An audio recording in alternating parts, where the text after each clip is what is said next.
morning, Trap Talk listeners. Zach Nannini here. Heading down to Wenig in Lincoln, Missouri.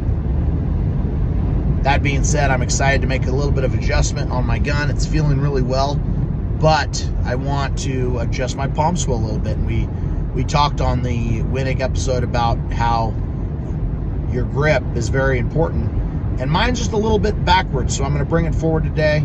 I know the guys are going to take care of me, so I'm excited for it. I'm shooting it pretty good, but excited to make a little adjustment. So that being said, I had a couple people approach me with a very similar question, and I wanted to take the time while I'm driving and just answer it right here and right now. So a couple young people came up to me and they asked, what it takes to become a sponsored shooter. And I started thinking about that for a while, and I'm very blessed that I have some companies that support me.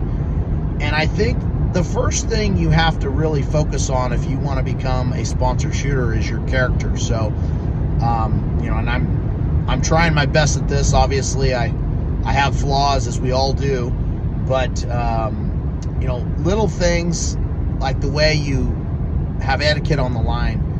If you're throwing shells, if you're cussing, if you're being rude in general, I think that's a red flag for companies. They want to know that you're representing the product on and off the line properly. Also, I've seen some people lose some shoot-offs, and they're really upset about it and not shake hands with the person that beat them, right? Little things like that. I think anybody can win. It's easy to be a gracious winner, right? Or, I guess there are some bad winners out there, but more importantly, if you lose, you conduct yourself respectfully. Giving them a handshake, telling them they did a great job, congratulating them. You could still be upset, and you could still internalize that and go back to the hotel and think about it, but at the end of the day, it's you versus the clay. So if you lose, it's because you didn't hit the clay, and you have to take ownership for that. And I think a lot of people are not taking ownership in the game. It's the shells, or it's the gun, or it's the targets, or it's the wind, or it's this or that. And you really have to sit there and you have to look yourself in the mirror and say, okay, I missed. Because I would say 99% of the time, it's us missing the target. The next thing that I would probably work on is, a company at the end of the day is trying to market and sell their product and keep brand awareness up. So to be valuable to a company, they want to know that you're bringing them value.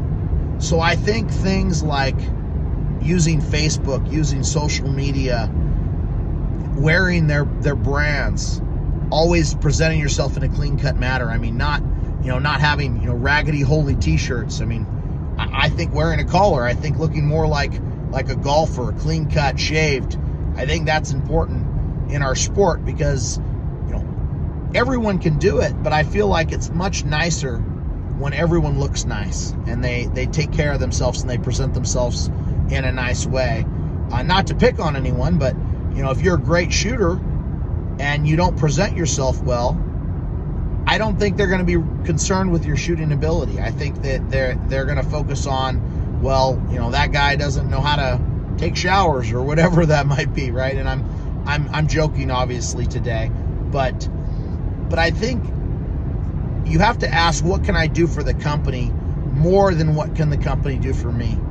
It's very nice for them to want to support you, and that's a good feeling, and I think it's an honor to be able to be in that position. But if you start asking the question, what can I do to help the company? What can I do to help them build their brand in a way? That's going to help you get what you want at the end of the day. I was always told by my mentor, if you help enough people get what they want, you're going to get what you want. So I think focusing on others is important, and it's got to be genuine, because if you don't really care, then people are they're gonna notice it. So just some thoughts while I'm driving down the road. Wanted to give you a little short video. I know John will have to edit it and put all the stuff on, so sorry, John. I know you're probably working on something, but we're having fun. I wanted to give you guys that tip. Another thing I would say is really important is a shooting resume.